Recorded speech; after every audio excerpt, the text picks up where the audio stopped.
L'objectif de cette vidéo, c'est de démontrer l'expression de A de t dans le repère de Freinet au niveau d'un élève de terminale générale. Ce ne sera pas une démonstration formelle comme on peut le faire en classe prépa, mais c'est une démonstration qui va être compréhensible normalement par un élève de terminale générale. Nous avons donc un point qui effectue un mouvement circulaire, un point M, et donc il tourne ici dans le sens anti-horaire.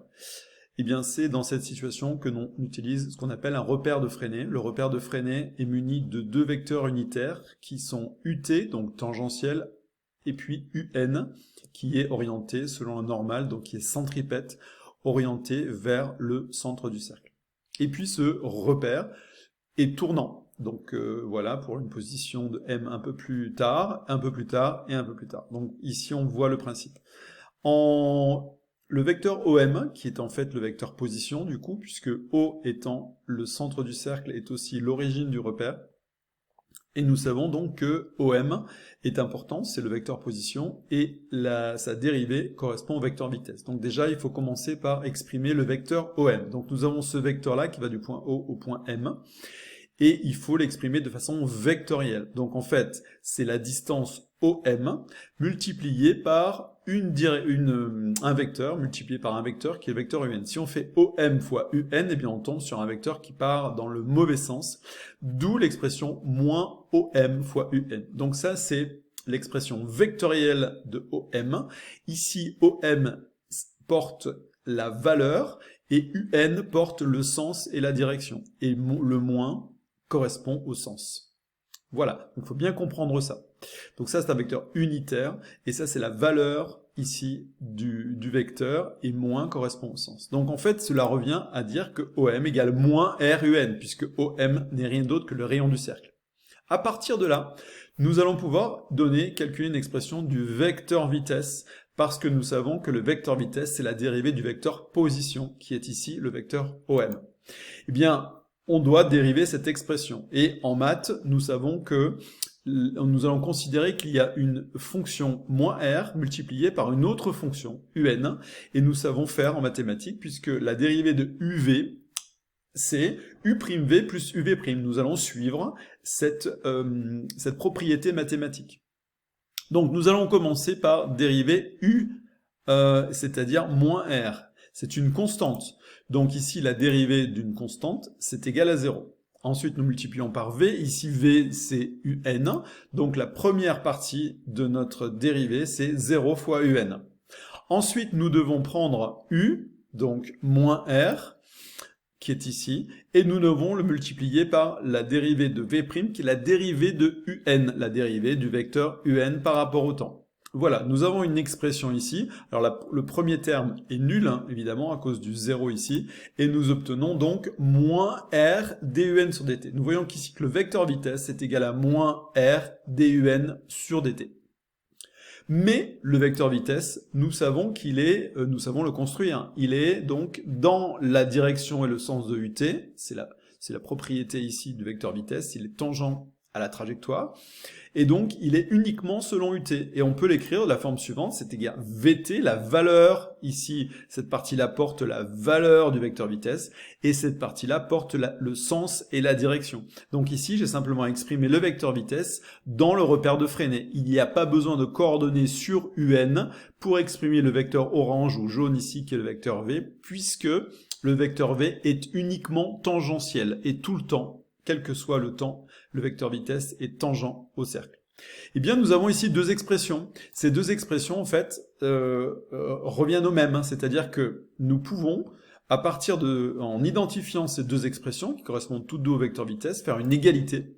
Et nous remarquons ici que nous avons cette égalité, et cette égalité va nous permettre d'avoir l'expression de dun sur dt, c'est-à-dire que nous pouvons appréhender la dérivée d'un vecteur de façon quantitative. C'est-à-dire pour dériver alors pas n'importe lequel, le vecteur tournant, le vecteur un qui est tournant, eh bien la dérivée par rapport au temps d'un vecteur tournant, c'est d'abord, on va commencer par la direction et le sens, c'est d'abord la direction moins ut, et la direction et le sens de moins ut. C'est-à-dire qu'en fait, nous allons, moins ut qui est ici, eh bien en fait un prend ici, on doit effectuer une rotation de UN de pi sur 2 dans le sens anti-horaire comme celui du mouvement, c'est-à-dire dans le sens contraire des aiguilles d'une montre. Donc premièrement, il y a un changement de direction, la dérivation d'un vecteur, c'est pas évident, appréhender, dériver un vecteur, qu'est-ce que ça veut dire? Eh bien pour un vecteur tournant en tout cas, c'est je prends comme direction et comme sens, en tout cas comme direction, la direction change de 90 degrés.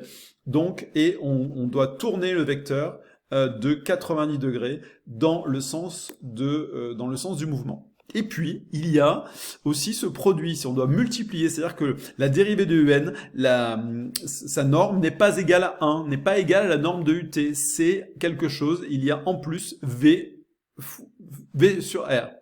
Alors, pour comprendre cela, on peut peut-être faire un petit... comment dire, géométriquement on peut comprendre ça, voilà, donc vous avez UN ici, qui correspond à une position de M à l'instant T, et puis delta T plus tard, donc T plus delta T, nous avons à nouveau le point M, et nous avons le vecteur UN T plus delta T. Et qu'est-ce que nous savons? Nous savons que DUN sur DT, eh bien quand on a un enregistrement, on peut faire l'approximation que c'est delta UN sur delta T. Eh bien nous allons faire cette approximation, et nous allons construire delta UN déjà. Nous n'irons pas jusqu'à delta UN sur delta T, il suffira de construire delta UN. C'est-à-dire qu'ici, je vais prendre UN final moins UN initial. Vous voyez qu'ici, j'ai renversé. Alors, je reviens un peu en arrière. Ici, donc, je prends UN. Ici, je le reporte au milieu pour bien voir. Donc, ça, c'est UN T plus delta T. Je vais dire moins UN à l'instant T. Donc, ici, vous voyez bien que j'ai inversé le sens. Et c'est bien parallèle. C'est un représentant, mais inversé, c'est-à-dire que c'est moins UN à l'instant T. Et quand je trace delta UN, eh bien c'est entre là et là. Donc j'obtiens delta UN ici. Et je vais le comparer avec une situation où ça va plus vite. C'est-à-dire qu'en fait, le trajet effectué entre T et T plus delta T est plus important. Et vous allez voir évidemment que là, delta UN augmente. C'est-à-dire qu'ici, le point va plus vite. Pendant un même quart de temps delta t, il parcourt une distance plus grande, en fait ce qui augmente delta UN, donc ce qui augmente la valeur de la dérivée. Donc on voit ici que cet angle-là augmente. Je reviens en arrière pour bien comparer.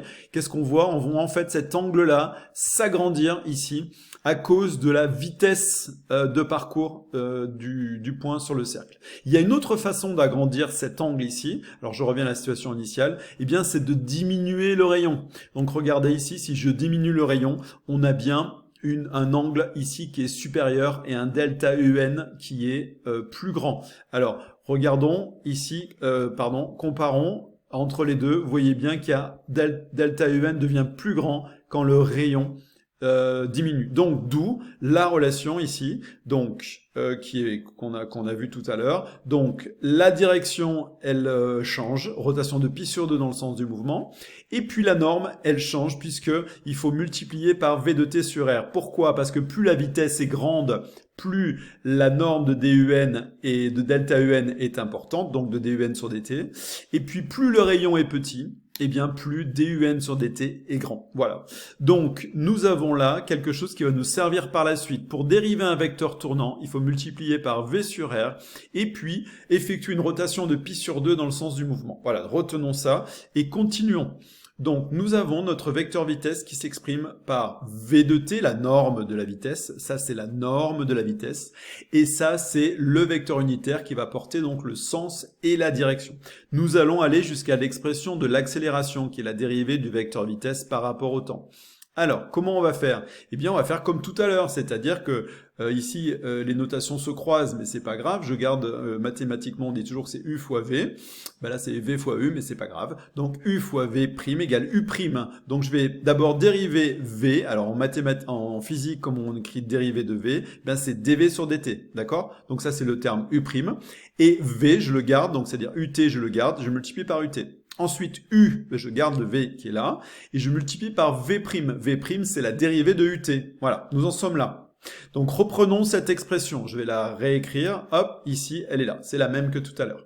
Bien là, il y a quelque chose qui pose problème, vous le voyez bien, ça on comprend bien, c'est la dérivée de la valeur de la vitesse, ça c'est UT, ça c'est la vitesse, mais ça, on a un petit peu plus de mal à appréhender, mais on sait des choses sur la dérivée d'un vecteur tournant.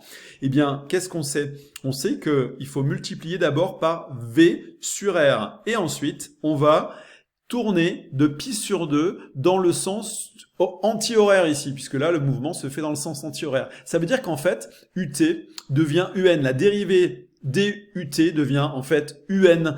Il se fait selon la direction un. Eh bien, voilà ce qu'on obtient. Et donc, nous allons pouvoir remplacer dans cette grande expression ici, dut sur dt par cette expression qui est là. Ce qui donne la relation suivante. Donc, que vous avez sous les yeux, et vous remarquez qu'ici il y a un V de t qui était déjà là, ici, et il y a un deuxième V de t qui apparaît. Ici, évidemment, ça va faire apparaître un carré. Donc, voilà ce qu'on a. J'ai repris la relation, et vous voyez qu'ici, on a un carré, et on a terminé là. Donc, on a l'expression de l'accélération dans un repère de freinée, donc a égale dérivée du vecteur vitesse sur dt, et c'est la dérivée de la vitesse, attention, de la valeur de la vitesse, il ne faut pas confondre les deux, ut plus v carré sur r fois un. Voilà, nous avons ici démontré. Alors, il faut savoir qu'en terminale générale, vous n'avez besoin que de savoir par cœur ceci. C'est vraiment pour les élèves les plus curieux qui ont envie de savoir comment on démontre cela ou comment on peut appréhender ceci, d'où ça sort en gros. Voilà, cette vidéo, je pense qu'elle peut vous expliquer cela.